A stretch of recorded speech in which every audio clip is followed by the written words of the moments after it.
I was frozen and shocked when, at the gala, a strange man took my wife from me and danced with her in front of me.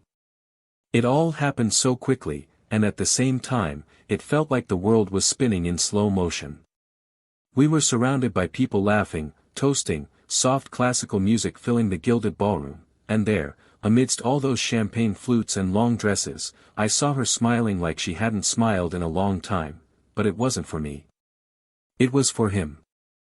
She didn't hesitate. She rose from her chair with her hand outstretched, as if reliving a scene from an old movie. And he, with a confident smile, reached out and pulled her to the center of the room. As the orchestra played, I watched every step, every turn, every glance they exchanged. They danced as if the world belonged to them alone. My body froze, my mind screamed, but my voice wouldn't come out. My heart, I felt, shatter like glass. I approached. My blood boiling and my dignity crumbling, I questioned what was happening. She smiled, as if amused by my reaction, and said he was just a friend. Just a friend, she said, with that light tone, as if I were the crazy one for questioning. But there was something in her eyes, a sparkle that no longer existed when she looked at me. A sparkle I hadn't seen in a long time, perhaps because she'd hidden it from me. Perhaps because it was already there, inside another story I hadn't even known existed. It was obvious there was something more. I wasn't a stupid man. I'd felt that silent distance in the previous weeks, that lack of touch, of connection, the silences that weren't peace, but abysses. And now it all made sense, or perhaps it made even less sense. I couldn't sleep that night. I kept turning over images in my mind, trying to find where I'd lost myself. At what exact moment I'd stopped being her man. She swore it was just an acquaintance from the gym, that the meeting was a coincidence, that the dance was spontaneous. But my instinct screamed that she was lying. And the instinct of a betrayed man is never wrong. I began to investigate. I picked up on minute details, analyzed messages, tracked down small clues, and, like a cruel puzzle, I began to piece together the reality. Not only had she known him for months, but she'd also been secretly meeting him, exchanging messages that told me everything she no longer told me. And what's more, this wasn't something recent. I was the last to know about my own wife's life. The messages contained nicknames, promises, plans. Intimate words she'd once said to me, and now offered to someone else as if they were cheap coins. The world collapsed. It wasn't just my marriage. It was my self-confidence, my memory, my idea of home. I didn't want revenge. I wanted to understand. But when I confronted her with the truth, all I got was an attempt to minimize it. She said it wasn't serious. That it was a mistake. That she felt lonely, and that I worked too much, that I no longer paid attention to her as I used to. So many justifications for a single action. But there was no justification that justified it. I was there. I always was. And if for a moment I failed, it was in trying to hold together everything she tore apart out of desire. She cried. She apologized. She said she never imagined she would hurt me so much.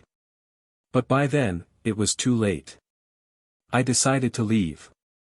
For the first time in years, I packed my bags, packed the children's clothes, and left.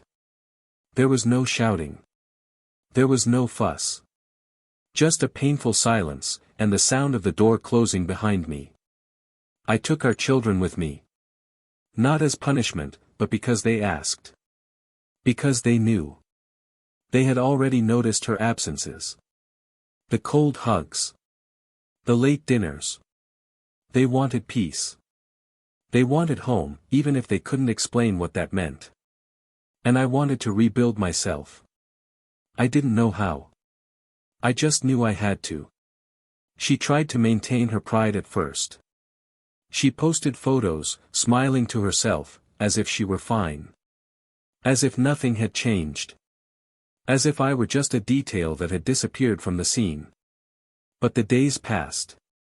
And the absence began to scream at her. The house became empty. The silence in the hallway weighed heavily. The smell of breakfast was gone. There was no more chaos from the children running around. There was no voice saying, "I'm home." Only echo. Only the shadow of the choice she made. She called me. Sometimes just to hear my voice. She sent unanswered messages. One day, he wrote me a letter. She said she didn't know what missing someone meant until she found herself alone on that sofa where we'd often sat together. He said he began to understand what it meant to lose everything only when he missed the sound of our children running around the living room. That exchanging a moment of emotion for a lifetime was the stupidest thing he'd ever done. But by then, it was too late. Time passed. And something changed inside me. I began to breathe better. I began to sleep soundly. I began to smile again, albeit with trepidation. I met someone. I wasn't looking for her. I didn't even want to. But she appeared. Lightly, genuinely. She spoke to me, looking me in the eye. She didn't judge my silences. She listened to my fears. And most of all, she loved my children as if they were her own. Little by little, I began to understand that true love is calm. That passion cannot be an excuse for destruction. That fidelity is not a prison, it is a choice. And I chose to be free from the past. Months later, something happened. Something she never imagined. A simple social media post. A photo of me with the kids and, with her, the woman who was now part of our lives. A moment. An image. A caption, "We have never been so happy." That was the straw. The breaking point. The mirror. She watched it, stayed online for hours, and didn't send a single message. But I know she cried. I felt it. I knew it. And in that moment, she understood she'd lost. That the life she dismissed was moving on. That her maybe someday would never come. And that love doesn't wait at the door. What she didn't know, what she never imagined, is that that night at the gala, the same night she told me he was just a friend, was much more than a breaking point. It was the beginning of something I still carry with me today. Because that very night, after leaving the ballroom and walking the streets, my tie loose and my heart in pieces, I met someone who would change everything. But no, it wasn't new love. It was something that will surprise you. It was someone she herself pushed out of her life out of pride. And that's where the real story begins. What happened after that dinner, and what she discovered some time later, was the twist no one expected. And now, the question remains, what if it were you? Welcome to the channel. Here, we do not support and never romanticize any form of betrayal. All stories are fictional, created to show, with intensity and realism, how infidelity destroys families, hearts and destinies. Prepare to dive into a profound narrative, full of twists, lessons, and true emotions. Sit back, because what you're about to hear will shock you. Richard was always a methodical man, the kind who sees value in small, everyday gestures. He liked to wake up early, calmly make coffee, adjust his tie in the mirror with almost ritualistic precision, and leave for work with the serenity of someone who has built a solid routine. There was something in his gaze that conveyed confidence, a mixture of firmness and affection, which made everyone around him feel secure. Working as a financial analyst at a mid-sized institution, he never harbored excessive ambitions. For him, success was coming home at the end of the day and hearing his children laugh as he put on his apron to help with dinner, or watching a movie wrapped in blankets with his wife on a rainy Saturday. He was a simple man when it came to his desires, but complex in the way he loved, silent, constant, profound. Eleanor, on the other hand, carried an elegant restlessness in her expression. She was a woman of presence. She had the kind of beauty that didn't fade with age, but was shaped by experience. Her dark brown hair was always subtly tied back, her delicate makeup enhanced more than it hid, and she had a firm voice, one that always knew what she wanted to say. She had worked as a literature teacher for over a decade, until deciding to dedicate herself entirely to her family when her children were born. This didn't mean she had faded away, quite the opposite. She became a neighborhood fixture at school events, donation drives, and children's party planners. She was the kind of person who knew how to fill a room without saying a word, but also knew how to listen like few others. The couple met at a book fair 17 years earlier. Eleanor was passionately discussing a Russian novel with the saleswoman, while Richard watched discreetly, holding a copy of an English classic he intended to buy. Their conversation began with literature and, between chance encounters and email exchanges, evolved into a partnership that seemed born of fiction. Soon, they were sharing books, coffee, confidences, and plans. Marriage came almost naturally, without grand declarations, but with a mutual certainty that dispensed with grand gestures. The house where they decided to live together was in a quiet residential neighborhood, with ancient trees lining the streets and gardens blooming quietly. It was the perfect place to build a life. The house was a reflection of them, cozy, functional, with bookshelves crammed with books, children's toys scattered across the living room rug, and a kitchen where aromas mingled with laughter. Their children, Emma and Noah, were born 3 years apart and filled the home with that disorganized energy only children possess. Emma, at 10, already demonstrated an observant intelligence, attentive to details. Noah, at 7, was restless, always inventing stories, drawing universes, and asking questions that even adults couldn't answer properly. Richard made a point of being present, even with his busy schedule. He took them to school whenever possible, invented games on Sundays, and told bedtime stories, some made up on the spot, others taken from his favorite childhood books. Eleanor, in turn, was the heart of the home. She was the one who organized the family's schedule, who remembered doctor's appointments, school presentations, and birthdays. She had a unique way of welcoming, which made everyone there feel part of something solid. At night, when the children were asleep, she and Richard had a habit of sitting on the porch, each with a cup of tea, and talking about the day, their children, and the world news. Sometimes, silence was enough. Other times, a light touch on the shoulder, a lingering look, was enough to remind each other how much they loved each other. It was a routine based on care, on the unspoken details, on the love that shows itself without needing to be repeated out loud every day. Over time, however, as happens in many homes, small distances emerged. Not fights, not open disagreements, but rather, a different kind of silence. Richard began to dedicate himself more intensely to work, seeking a promotion that would guarantee more stability. Eleanor, for her part, began to feel the days repeating themselves with a numbing predictability. Sometimes she would look in the mirror and wonder who that woman was, dressed in practical clothes, her face tired, her smile light but absent. It wasn't unhappiness, but it wasn't the same initial enthusiasm either. There was love, there was respect, but something was missing she couldn't name. In their nighttime conversations, the silences began to last longer. Laughter became less frequent.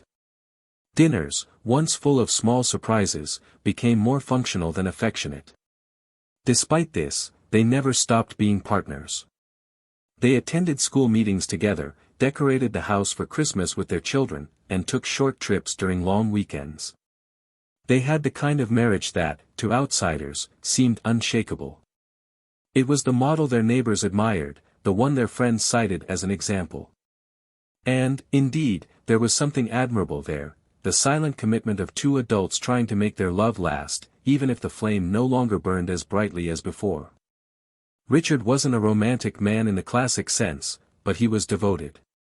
Eleanor wasn't a dissatisfied woman, but there were days when her mind wandered to possibilities she didn't quite understand. At a certain point, she decided to resume some activities outside the home. She started attending a reading group at a local library, resumed writing short stories, and helped a friend organize a course for women entrepreneurs. She felt alive when talking to others, when hearing stories different from her own. Richard supported her. He encouraged her. He told her she really needed a breath of fresh air. He didn't realize that, behind that enthusiasm, there was a deeper desire to reconnect with herself. Not with another life, or with another person, but with the woman she had allowed to slumber during years of exclusive dedication to the home. And it was in this reconnection with you that she began to notice gaps that, until then, had seemed normal. At the same time, Richard was experiencing emotional exhaustion. His work demanded more of him than ever before. The pressures piled up, and he, who had always been discreet about his anxieties, began to keep even more to himself. He preferred not to worry his wife, not to bring his problems home. He carried everything alone, with that light smile that hid his pain. Sometimes he would look at Eleanor sleeping beside him and miss something he couldn't define. It wasn't love that was missing. It was emotional reciprocity. He felt useful, but unwanted. Present, but uncelebrated. And this hurt more than he would admit. But even so, he remained steadfast. For his family. For his commitment. For the feeling he had built with such care. One afternoon, the children's school organized a special performance. Their parents were invited.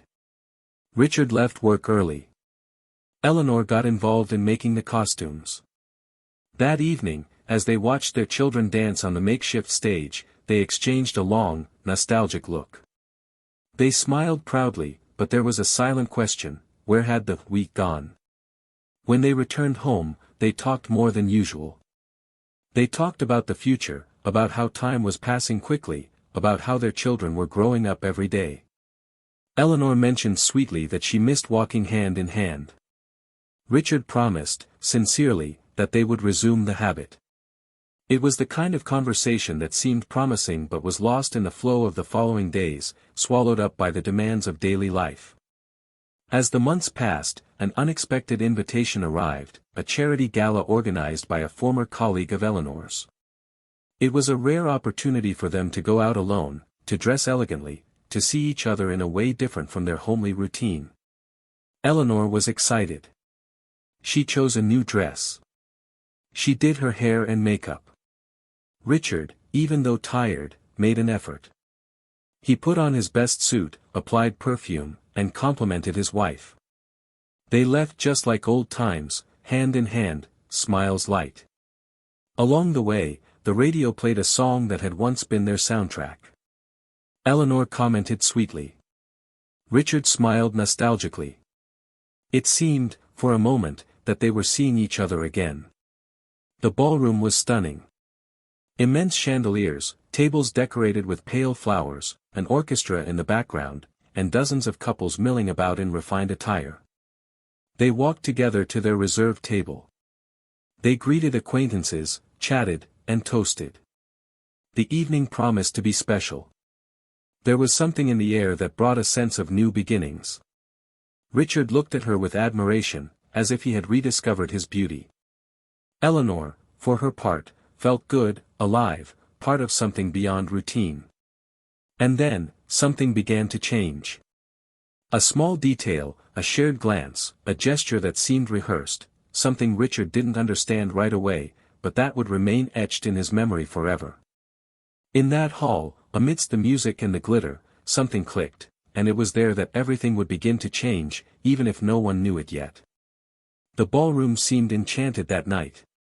The chandeliers glittered like stars attached to the ceiling, the orchestra played captivating classical compositions, and glasses clinked delicately amid forced smiles and superficial conversation. Eleanor looked stunning in a deep blue gown, her hair tied in a simple bun that revealed the gentle curve of her neck.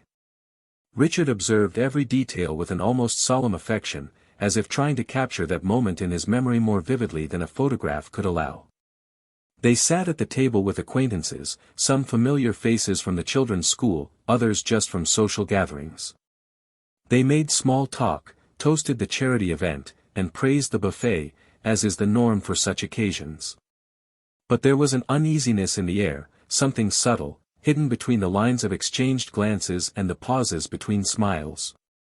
At one point, while Richard headed to the bar for another glass of wine, Eleanor found herself alone at the table, deep in conversation with an elegant woman with striking features. When he returned, he noticed another man had approached. He was tall, wearing a perfectly tailored dark suit, and smiling with restrained intimacy. Eleanor stood up immediately when she saw him. She greeted him with 2 kisses on the cheek, a lingering touch on the shoulder, and then he extended his hand, inviting her to dance. Richard hesitated for a second. He regarded the invitation with strangeness. Eleanor glanced at him briefly, as if asking permission without saying a word, and accepted. Within seconds, the two were in the center of the room, gyrating to the sound of a French classic. Richard remained standing, glass in hand, trying to rationalize what he saw. He tried to interpret it as kindness, as an occasional courtesy, but there was something in the way she looked at him, the way she smiled. It was a smile he hadn't seen in a long time, and it hurt to admit that it seemed genuine. The music ended, and she returned to the table with the lightness of someone who had shared a sweet moment. She sat down and thanked him for the wine. Richard asked, in a light tone, who the gentleman was. Eleanor replied that he was just a friend from the book club. She said he had been kind, that it was nothing serious. But the answer came too quickly, too precisely. And the tone, though casual, had a hint of anticipation, as if she had been ready for that question since the moment she saw him. Richard didn't reply. He smiled, raised his glass, and pretended everything was fine. But it wasn't. And from that moment on, something inside him snapped. In the days that followed, Eleanor acted normally. She continued with her routines, with her children's chores, with her commitments. But something had changed in the way she moved around the house. She was quieter, more reserved, and at the same time lighter. As if enveloped by a different energy, an enthusiasm Richard hadn't seen in a long time. He began to notice small delays, mood swings, hidden smiles on her cell phone. Some conversations interrupted when he entered the room, muffled laughter in text messages, new commitments on the weekends. He tried to convince himself it was paranoia, that he was overreacting, but intuition, that old instinct many ignore until the last second, began to scream inside him. Richard wasn't impulsive. He'd always been rational and meticulous. So he decided to observe, gather silent evidence, and pay attention to the details. Little by little, he began to notice that the days she went out for cultural engagements coincided with the times when she dressed most carefully. He also noticed that her perfume, previously worn only at special events, was now a constant presence. That she became irritated by simple questions. That she avoided eye contact when questioned. There was an absence disguised as presence. And when love begins to hurt more than it welcomes, there's no longer any way to pretend nothing is happening. One night, after putting the children to bed, Richard commented on the party. He said he'd felt uncomfortable with the dancing, with the intimacy between her and the man. Eleanor, visibly uncomfortable, tried to change the subject. She said it was an exaggeration, that he was imagining things. And, for the first time in years, they slept without saying goodnight. In the following days, the silence intensified. It wasn't hostility. It was distance. As if each of them were building a sandcastle on different islands, watching the tide wash away what they were trying to protect. Until, on a rainy Thursday afternoon, Richard arrived home early. He'd been excused from an important meeting, and decided to take advantage of it to surprise Eleanor. He entered the house silently, as if planning a romantic gesture. But as he approached the hallway, he heard her voice. She was on the phone, in the couple's bedroom. There was no affectionate tone, no explicit nicknames, but there was intimacy in the pauses, the suppressed laughter, the promises disguised as common phrases.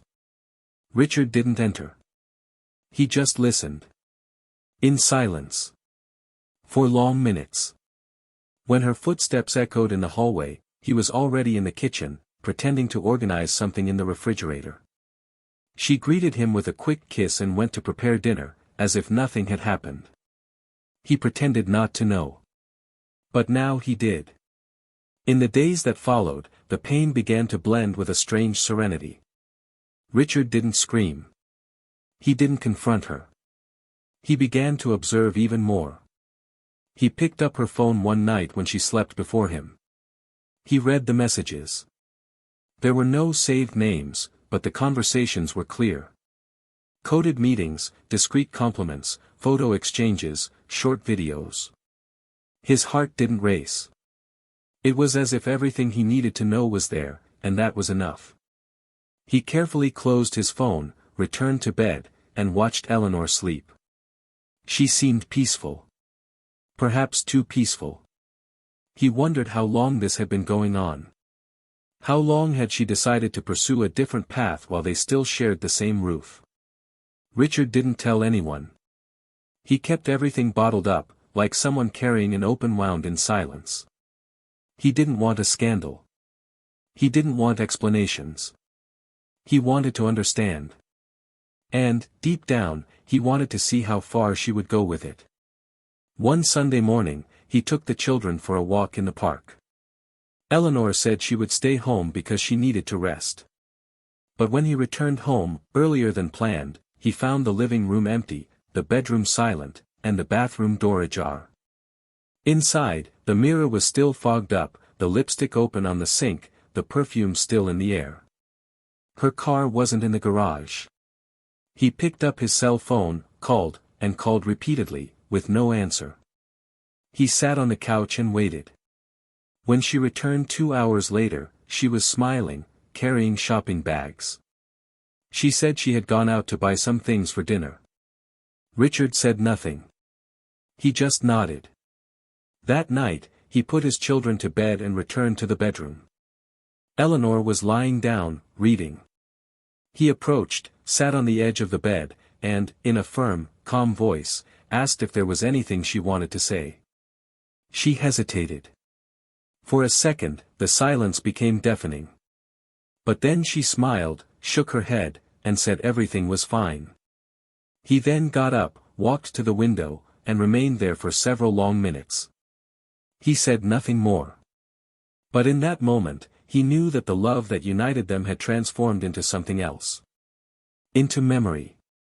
Into the past. And the past, however beautiful, cannot be lived twice. The decision wasn't easy. He spent sleepless nights, talking to himself, pondering every gesture. He thought about his children, about the years he'd lived, about the promises he'd made. But he also thought about his dignity, the peace he'd lost, the lack of reciprocity. Until one morning, while Eleanor was making coffee, Richard looked at her as if saying goodbye without saying goodbye.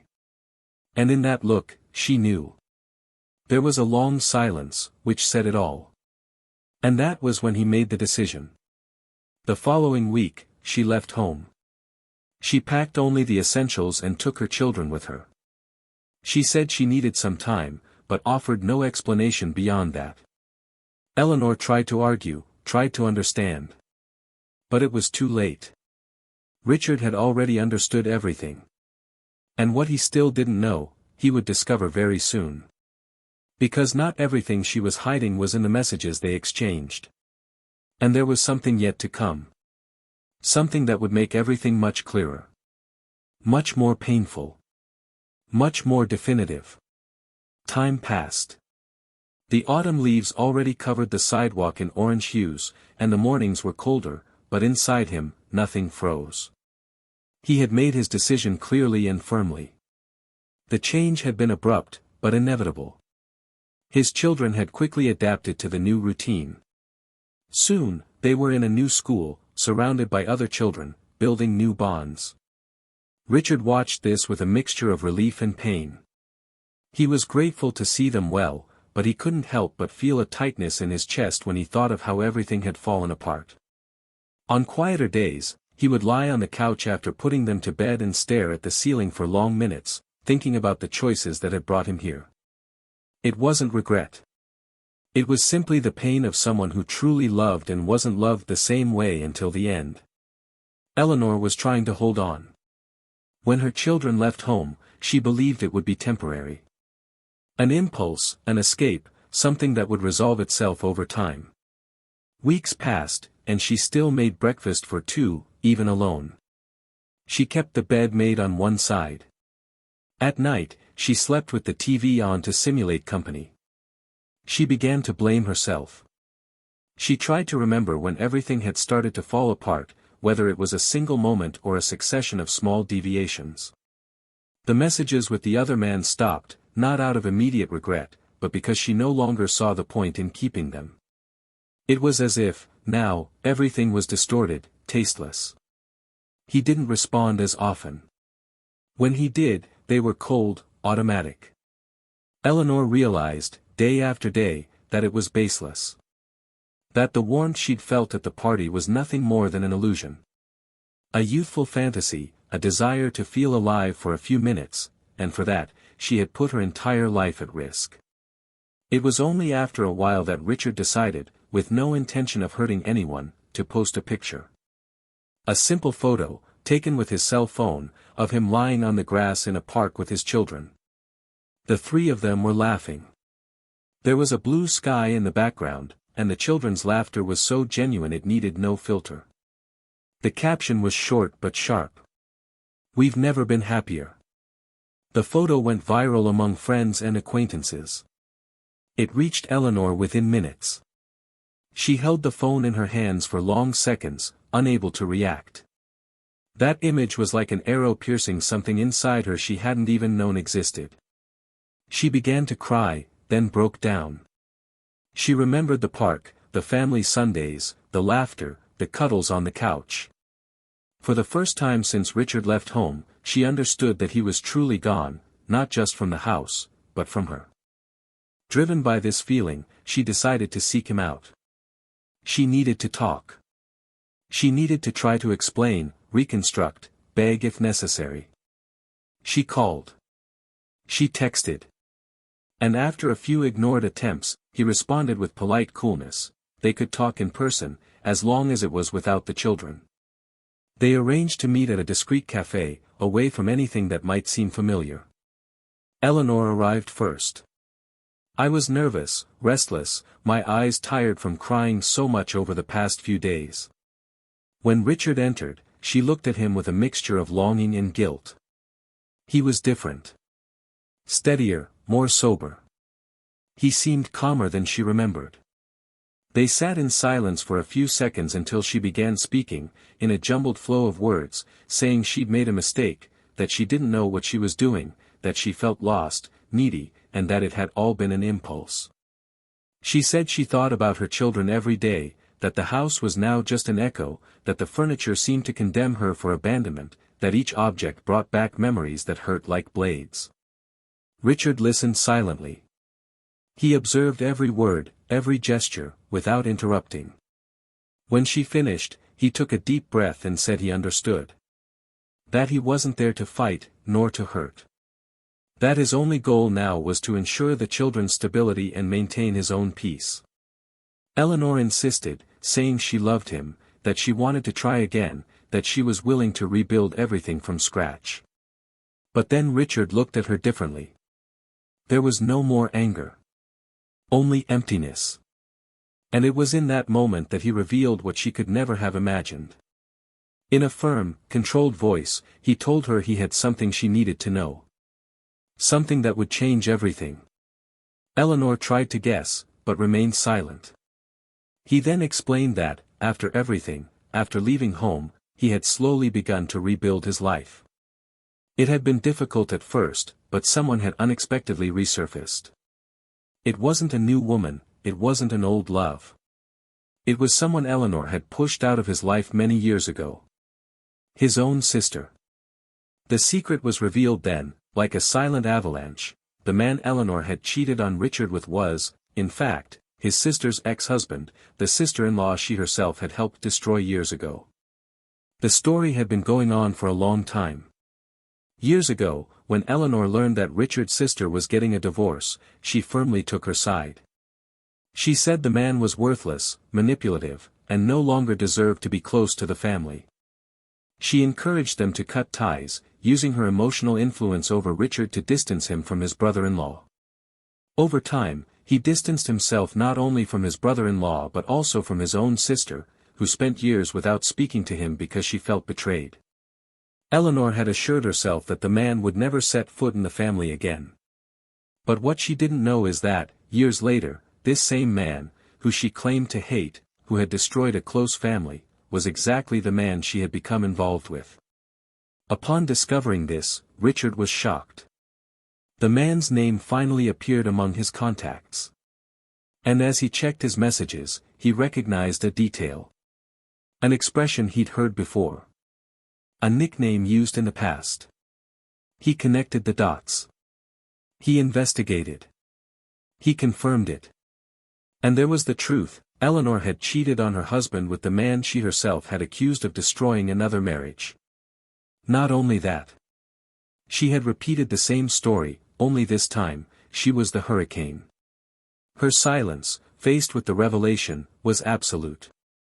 Her lips trembled, her eyes wide, her body hunched over the table as if she'd been physically struck. She tried to speak, stammered something, but her shame was greater than any explanation she could offer. Richard finished his coffee in silence. He stood with dignity and said that everything made sense now. That she had destroyed an entire family, not by impulse, but by choice. That there was no going back. Eleanor apologized, begged for a chance, said she didn't know, that she would never have done it if she had known. But he was already gone. And she, for the first time, felt what it was like to lose everything, not by accident, but by deservedness. She left the cafe disoriented. She walked through the streets as if running away from herself. She passed a toy store window and saw a toy car just like Noah's. She got into her car and cried until she was breathless. Her conscience, once numbed by pride, now screamed like a crowd. And all that remained was the dull ache of guilt and the certainty that there would be no second chance. Not this time. Not after this.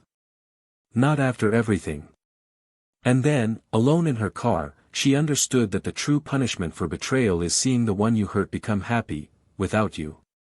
Eleanor didn't return home that night. After the revelation, everything around her seemed a blur. The streetlights passed in hazy streaks before the windshield, while her trembling fingers gripped the steering wheel tightly. The radio played some music, but no words made sense. She drove for hours aimlessly, as if trying to escape not only what she had heard, but also herself. Inside, it was as if 1,000 voices were screaming at once: remorse, shame, longing, self-rage, disbelief. She tried to understand how she had allowed herself to be entangled in such a cruel web of lies, without realizing the threads she had woven. She thought about her children, about Richard, about the now empty house. She thought about the man she had been involved with, and his image, once exciting, now repulsed her. More than anything, she thought about the irony of having destroyed the very thing she had tried most to protect. She spent the night in a simple hotel on the outskirts of the city. She barely slept. The room, though clean, seemed to suffocate her with its closed walls, as if all the mistakes she had made were there, watching her every move. Her insomnia was heavy with memories, Richard's gaze in the cafe, colder than she had ever seen, but also resigned, firm. He didn't shout, he didn't humiliate her, he didn't expose her. He simply revealed the truth as if cleaning a mirror, and what she saw reflected there destroyed her more than any insult could have. The next morning, with hollow eyes and a crushed soul, she decided she could no longer bear the distance from her children. Not because she believed she could have them back, but because their absence was now what hurt the most. She drove to their school and waited in the car on the sidewalk until she saw them leaving for recess. Noah chased a ball while Emma sat in the shade, writing in a notebook. Eleanor watched them as if watching two strangers. Their expressions were light. They were fine. And that, while a relief, hurt in a strange way. It hurt to know they were happy, without her. Overcome with guilt, she sought help. She began sessions with a therapist, though with difficulty. In the first few sessions, she spoke little. She just cried. When she finally managed to open up, the therapist listened to her in silence and then said something that would remain etched in her memory: "You didn't destroy your family in a single act. You took little pieces of it every day. You hid behind your feelings without facing what you needed to. It was like a punch. But at the same time, necessary. Eleanor then began writing letters to Richard and her children. Not to apologize or regain something, but to explain. To ease the guilt. She never had the courage to send any of them, but writing them was her way of staying alive while trying to understand herself. Richard, on the other hand, moved on. The pain of discovery had transformed into movement. He reconnected with his sister, with whom he began to talk frequently.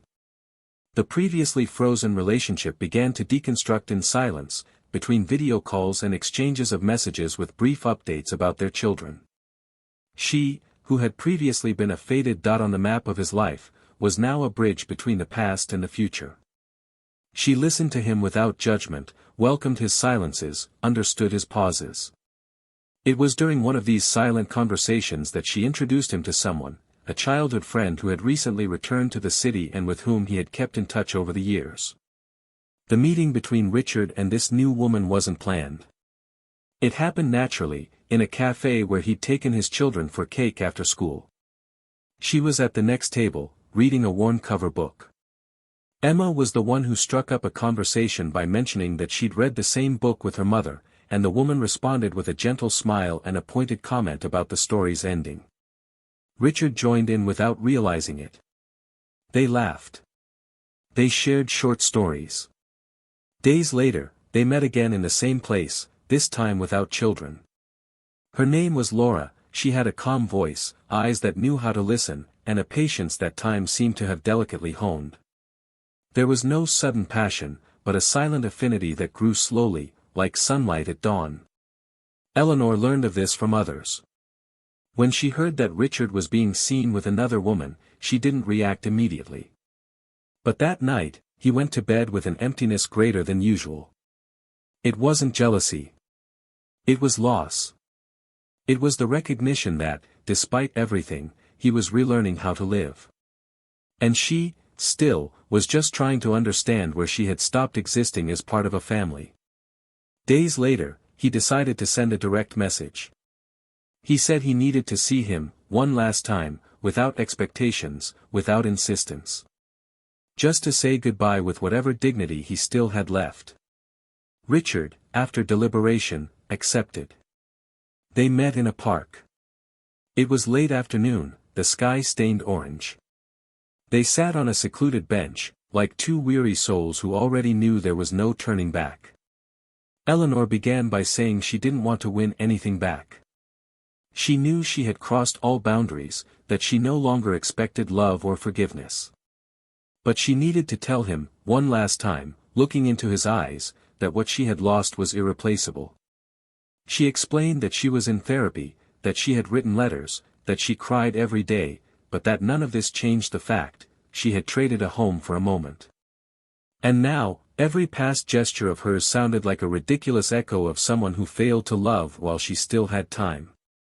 Richard listened to her. He was different. Softer, more distant, but with mature compassion. He said he knew she felt all of that. That he didn't want her suffering, that he didn't hate her. But that her absence today was no longer a wound, it was just the space left by something that had already run its course. He said he wanted her to be well, to rebuild her life, but that he was on a different path now. That the children were fine. That Laura was kind to them.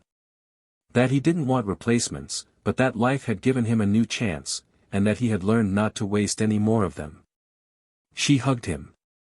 With silent tears. A goodbye hug. No promises, no what-ifs. Just a hug that carries the pain of someone who knows they've lost. And when they parted, Eleanor watched him walk away. His stride firm, his posture serene. She knew that was the last time she would see him like this. She knew her story with him had ended there, amidst silent trees and a melancholy sunset. She returned home with the feeling that, finally, something inside her had been buried. Not love, but the delusion that she could still rescue what she had destroyed. Days later, Eleanor finally worked up the courage to deliver a letter to Emma and Noah. She asked them to read it when they felt ready. The letter offered no apologies. It simply told stories. It spoke of how they were dreamed of, conceived, and raised with love. It recounted small moments of their childhood that only she remembered. And at the end, she said, "You were my best chapter. And although I let the story slip through my fingers, I hope that one day, when you reread it, you will find between the lines the mother who failed, but who loved you in her own imperfect way." In Richard's new routine, the days flowed more lightly. Laura had become a constant and gentle presence. She didn't fill empty spaces, she created new ones. With her, there were no fairy tale promises. There was truth. And with his children, Richard continued building a home where love didn't need to be explained. Only felt. The pain that once dominated every corner of his chest had now become just a distant memory. A past that, though it had broken him, had also shaped him. And in that peaceful silence of his new life, he finally understood, sometimes, the best response to what destroys us, is to blossom. The days that followed that farewell were neither calm nor easy.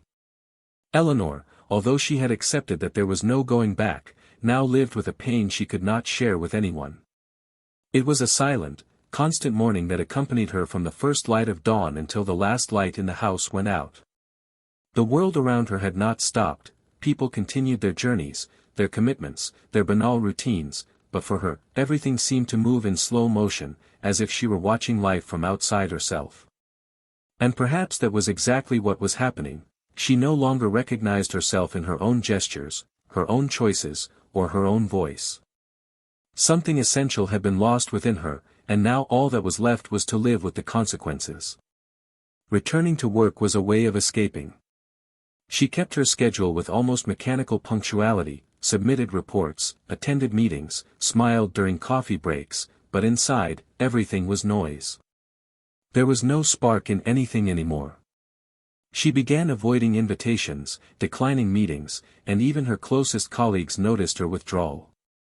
Gradually, she became an almost invisible figure in the environment where she had always stood out. But there was no escaping herself. And the dilemma she faced was greater than regret or guilt. It was the recognition that, even with all the learning, even with all the effort to rebuild herself, she could never change the past. Meanwhile, Richard lived a completely different reality. Laura's constant presence brought him an emotional stability he hadn't experienced in a long time. But unlike what many might imagine, he didn't give in to an overwhelming passion, nor did he seek to replace memories with new, intense experiences. On the contrary. Everything was built with care, respect, and time. There was a shared maturity between the two, a silent understanding that no story starts from scratch, and that before a new beginning, one must deal with all the ghosts of what ended. Laura didn't ask invasive questions, but she knew how to listen. And Richard, even when he tried to avoid it, gradually began to speak. He spoke of what he felt, what he lost, what he had to let go of. And in these conversations, the two began to recognize each other as two people who had been hurt but still chose to move on. With his children, the dynamic also strengthened. Richard tried to be present in every detail, from schoolwork to the simplest moments, like putting together a puzzle on the living room floor or cooking pancakes on Sunday morning. Emma and Noah were sensitive but surprisingly adaptable children. Over time, they began to talk about their mother more openly. They asked few questions, but listened attentively when Richard told them she loved them, even from a distance. He never spoke ill of her. He didn't allow hurt to contaminate his children's affection. And perhaps because of this, they also learned to respect that silence, to understand that sometimes the answers aren't simple, and that even those who make mistakes miss someone. Eleanor, for her part, had no one else to turn to. Her former friends had drifted away, some out of judgment, others out of simple discomfort. Her family, though present, didn't understand the depth of her pain. It was as if everyone expected her to move on, start over, find someone. But she knew that this kind of new beginning didn't come from outside. It involved accepting the weight of her own failure. It involved understanding that certain choices cannot be fixed. She constantly wondered if her children would ever truly forgive her. Not with words, but with gestures. If they would ever trust her enough for a spontaneous hug, a genuine laugh, a look of admiration. And it ate away at her. Because this kind of bond, once broken, can't be rebuilt with pretty words or apologies, it needs to be reborn. And that, perhaps, wasn't solely up to her. One gray afternoon, Eleanor received an unexpected call. It was the principal at Noah's school. The boy had fallen during recess and hurt his knee, nothing serious, but they were trying to reach Richard, and he wasn't answering. The call wasn't meant to alarm them, but for Eleanor, it was like a door had opened. She ran to the school without thinking, her heart racing, her hands sweating. When she arrived, she saw Noah sitting, being attended to by an assistant. When the boy saw her, his first reaction was surprise, then hesitation, and then a shy smile. Eleanor knelt beside him, held his hand, and asked if it hurt much. He shook his head and said it was fine, but that Daddy had promised he'd come. She calmly explained that he was probably busy, and that she was there now. And for the first time in a long time, Noah rested his head on her shoulder.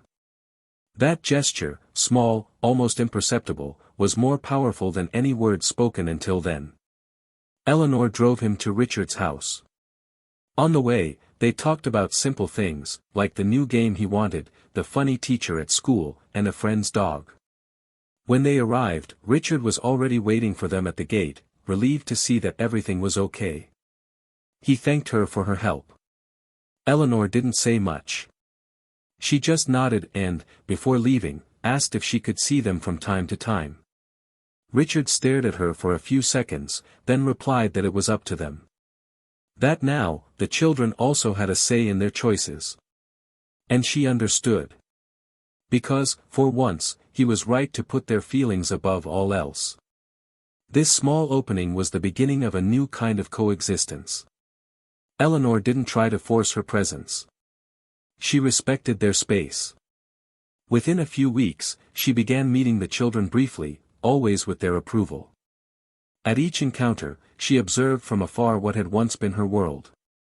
She saw Richard smile naturally, Laura help Emma tidy up her books, Noah run to his father enthusiastically. And she understood, with a silent pain, that home no longer included her. And that love, when deeply hurt, even if forgiven, is not always restored.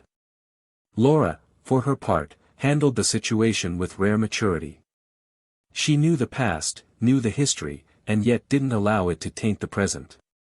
She helped without intruding, listened without judging, and built her relationship with Richard based on respect and time. She knew she wasn't anyone's replacement, and that made all the difference. One quiet night, after putting the children to bed, Laura asked if Richard still felt angry. He replied no. That he only missed what had once been true and felt relief at having survived what had nearly destroyed him. He said he saw things more clearly today. That he understood his own mistakes. That he felt more whole now, not because he had overcome everything, but because he had learned to live with what remained. The moral of the story began to emerge naturally.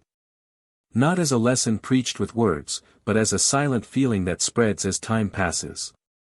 Eleanor had betrayed not only the man who shared a life with her, but also herself. She had lied to her own values, her own promises, and now she understood that the greatest punishment was living with the knowledge that the person she once was, no longer exists.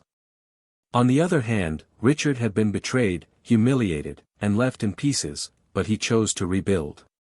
He chose not to cling to what destroyed him. He chose to be a father, to be present, and to find love again without haste, without guilt. And so, life went on. There was no end yet. Only the transition between what was and what was to come.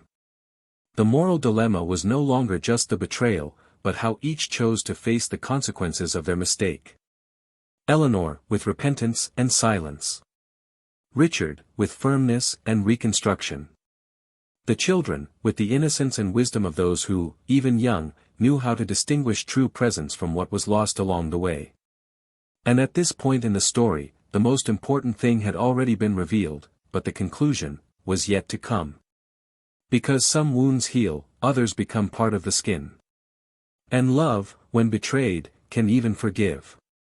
But it is never the same again. Autumn was already saying its goodbyes, tinting the sky with muted hues and casting longer shadows over everyone's routine. The months had dragged on silently, as if each person needed to learn to walk with the weight of what had happened, but in different directions. Eleanor no longer cried often, not because she had overcome the pain, but because it had settled within her like a constant presence. It was different now. It was no longer that impetuous despair, tearing inside, trying to reverse the irreversible. It was a bitter acceptance, a lucid awareness that some losses are definitive, and that starting over doesn't mean rebuilding what was, but learning to live with what remains. She went about her days soberly. She continued working, now more focused and discreet, trying to maintain polite relations with everyone, and returning home every night with the same silent ritual, turning on a yellowish light in the living room, preparing a simple meal, leaving the TV on only for the sound, and opening one of the books she hadn't touched for years. Trying to fill his time with reading was his way of pretending he didn't expect anything more from life, even when, deep down, he did. He was hoping for a chance to feel like he belonged somewhere again. Richard, for his part, maintained his new life with admirable solidity. His relationship with Laura continued at a calm pace, solidifying itself through small daily actions. She was already a natural presence on weekends, at school meetings, and in small household decisions.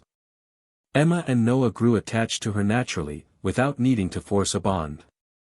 They themselves seemed to understand that Laura wasn't there to take anyone's place, but rather to build a new one.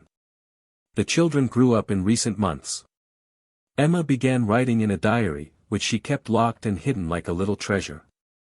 Noah became interested in music and, with Richard's encouragement, received his first guitar. Evenings at home were now filled with soft laughter, conversations about the day, and simple weekend plans. Nothing grand, just a simple life, and that, for Richard, was everything.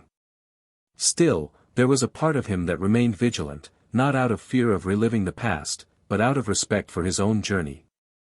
He knew he could no longer afford to ignore signs, to romanticize silences. That's why, despite all the progress he'd made with Laura, he didn't rush her to move into his house. He wanted to ensure this new chapter would be built on solid foundations, not on the void left by unresolved pain. Laura understood this better than anyone. And so, even though they didn't live together, they were closer than many couples under the same roof. One morning, Eleanor woke to a text that changed something in her routine. It was Emma. A short, emotionless message, but with an invitation that made her tremble inside. There's a performance at Noah's school. If you want to go, I think he'd like it. It wasn't an absolution, nor a warm invitation. But it was a gesture. A sign. Eleanor stood frozen with her phone in her hands for minutes. She took a deep breath, replied with a, "Thank you. I'll go," and spent the rest of the day trying to choose an outfit that wouldn't draw attention but still made her look presentable. She arrived early, sat in the back seats, tried to avoid the other parents' gazes, and when Noah walked onto the stage with his small guitar, something broke inside her. He didn't look at her, but she saw him as if he were the only bright spot in the room. She played with dedication. At the end, when she went to hug Richard and Laura, she simply watched from afar. There was no room for her at that moment. Not because anyone stopped her, but because she now understood that belonging is built with presence, and she had been absent too much, for too long. As they were leaving, Noah saw her and ran to her, still holding the guitar in one hand. She bent down, he hugged her lightly, and said with the innocence typical of his age, "Did you see I didn't miss a single note?" She laughed, her eyes brimming with tears, and said yes, he was incredible. Emma approached silently. The teenager still held a wary air, but there was no longer any harshness in her gaze. Just a distance that needed time. Eleanor said goodbye and walked alone to the car. On the way, she felt something different. For the first time, even if only in a small way, she had participated in something. She wasn't yet part of the whole, but perhaps she was no longer a distant speck on the margins. Weeks later, Eleanor had a heart-to-heart with her therapist. She talked about the presentation, the stares, the silences. She spoke lucidly, without victimizing herself. She said she no longer expected to return to that place that had once been hers, but that she wanted to be remembered by her children not only as someone who failed, but also as someone who tried. The therapist then encouraged her to write a book. Not to publish. Not for others. But for herself. An honest, naked account of everything she had lived, felt, made mistakes, and learned. Eleanor immersed herself in it with dedication. She wrote every night. She relived memories, confronted ghosts, and faced her own reflection with a sincerity she had never dared to muster before. And within the pages, she began to construct something she had never imagined, a reunion with herself. Meanwhile, Laura was called for a job in another city. It wasn't a permanent offer, but a temporary opportunity that would involve spending 3 months away. She talked to Richard, weighing the implications. He listened attentively, held her hands, and said the distance wouldn't be a problem as long as they both kept the truth between them. They decided she would go, that they would talk every day, and that at the end of the period, they would discuss what to do. Laura left with a discreet suitcase and a lingering kiss. And during her absence, Richard had time to think about things he had put aside. He began to reflect on how he dealt with his own suffering, how he had rebuilt his life, and most importantly, how he wanted to continue from then on. He knew Laura was an extraordinary woman, but he also knew that to take the next step, they needed more than time together. They needed common roots. It was during this period of silence that he decided to open the box where he kept the letters Eleanor had left for Emma and Noah. He had never read them. Not out of disrespect, but because he believed their contents were something between mother and children. But now, in a moment of pause, he decided to read them. He read in silence, alone in the living room, as the afternoon light softly invaded the corners. Eleanor's words didn't ask for forgiveness. They were confessions. Childhood stories, forgotten memories, painful but true confessions. He finished reading with his face wet, his chest heavy, but also with an understanding he had never felt before. She wasn't just the woman who betrayed him. She was also the mother of his children, a woman rebuilding herself, who, even belatedly, had chosen the courage to face the mirror. And that, somehow, touched something deep inside him. A few days later, Emma invited Eleanor to their house, as Noah wanted to show her a new song he had composed. When she arrived, she was greeted naturally. Laura was still out, so there was a distinct serenity in the atmosphere. Richard greeted her with a light smile, they offered tea, and chatted about simple things. Noah played the song, and Eleanor cried softly, hiding it with a smile. Emma, noticing, discreetly held her hand. That gesture, so small, was confirmation that some bridge had begun to form.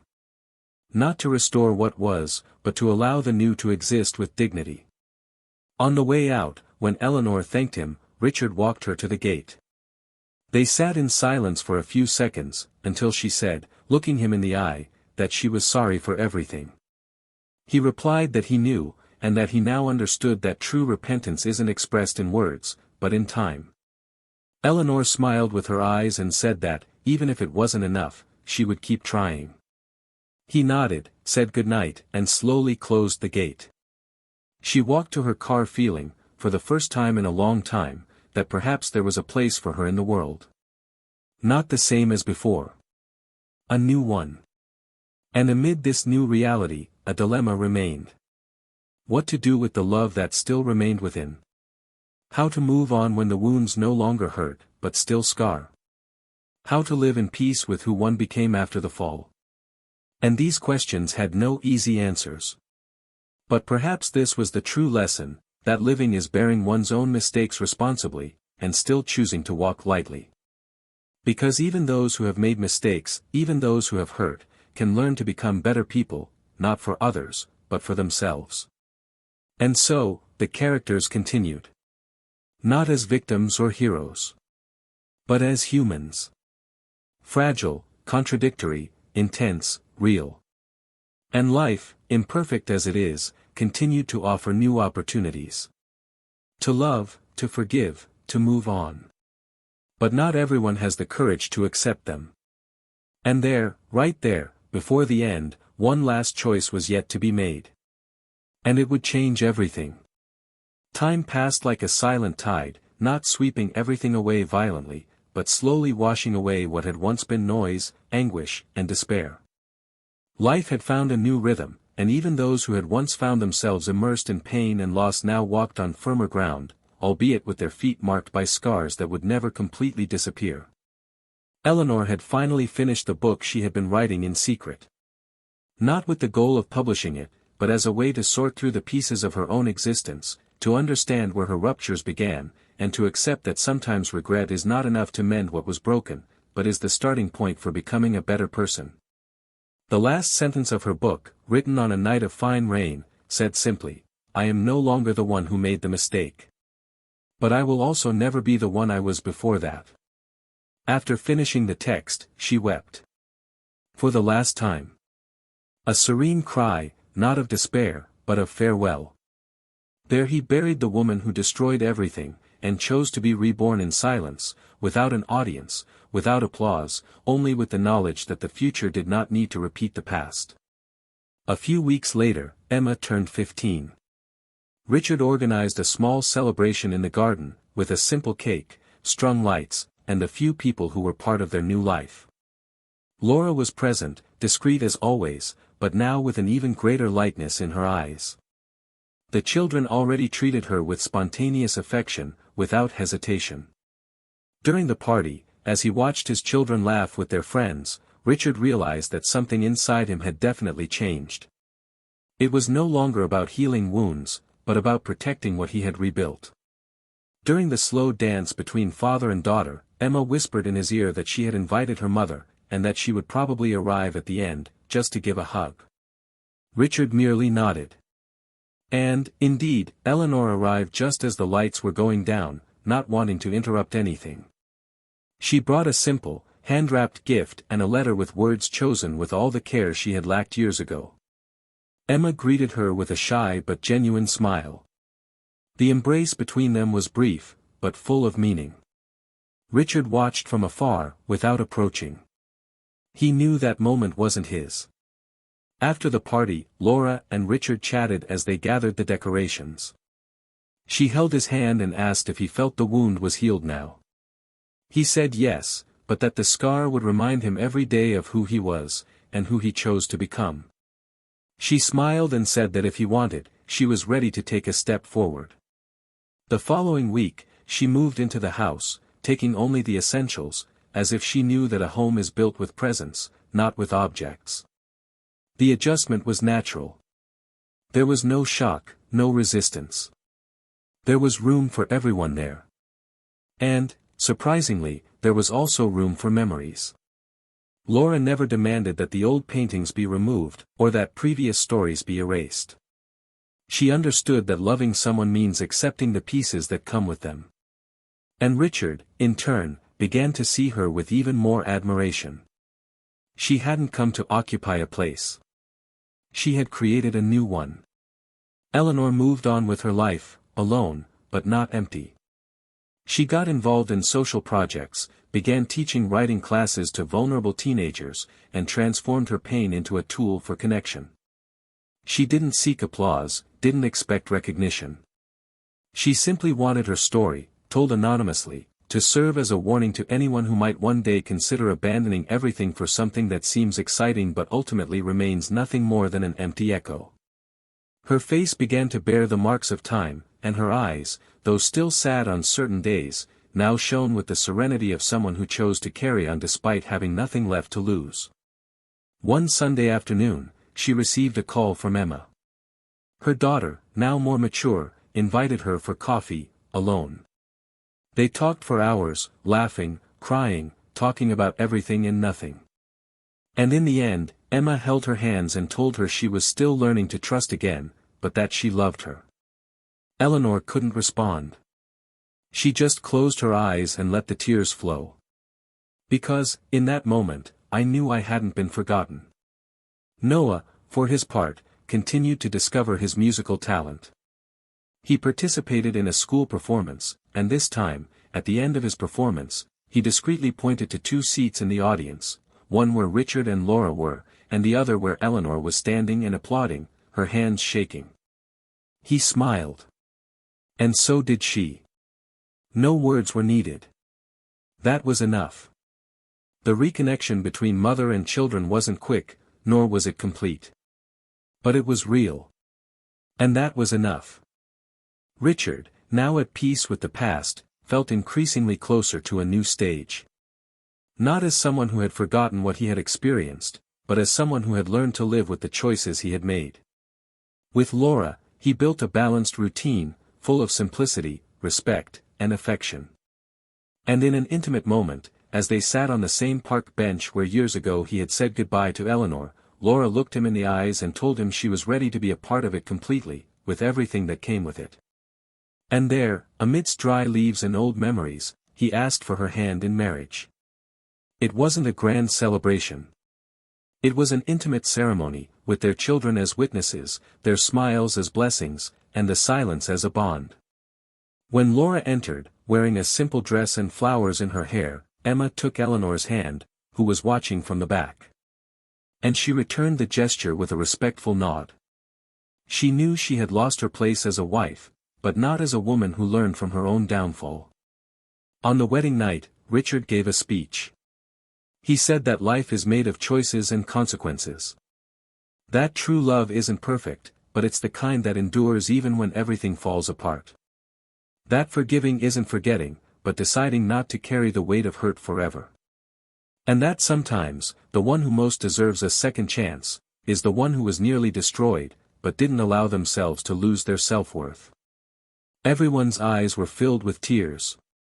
And there, unknowingly, he reclaimed not only his own story but also inspired everyone who heard his journey thus far.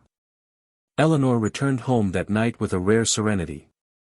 There was something definitive about that moment. She knew that from then on, there would be no more reunions. That the past was finally over. She entered the house, turned on a single light, and opened the notebook where she had written her last letter to her children. She crossed out the end and wrote a new sentence: "Today, you taught me that love doesn't fade. It only changes form." And with that, she closed the notebook, turned out the light, and slept. For the first time, in peace. In the end, each found a place. Not the same as before, but one that made sense for who they had become. The pain transformed them. Regret didn't undo what was done, but it taught them. Forgiveness didn't erase mistakes, but it illuminated the path. And above all, the truth remained that should never be forgotten: cheating doesn't just destroy a relationship. It betrays a history, a home, a trust that took years to build. And often, those who cheat don't just lose the person they love. They lose themselves. Because there is no pleasure in the world worth more than the peace of lying next to someone who trusts you with their eyes closed. Eleanor learned this late. Richard was nearly consumed by grief. But they both found ways to carry on. And their children, more than anything, grew up with the knowledge that love must be respected, always. If you've made it this far, please comment on what you thought of this story. Share your opinion, your feelings, and what touched you most about this intense journey. Don't forget to subscribe to the channel so you don't miss any stories like this. Here, you'll always find real, profound, and transformative narratives. Remember, betrayal destroys. It erodes the most sacred thing between two people: trust. It destroys families, separates parents from children, and erases entire stories in seconds. Cheating is an act that hurts more than words can describe. And on this channel, we do not support any kind of betrayal. Here, our stories exist so that everyone can clearly see what is at stake when choosing the path of disloyalty. Now take a deep breath, and take this story with you. Because sometimes, the greatest lesson comes from those who made the biggest mistakes, and chose to learn anyway.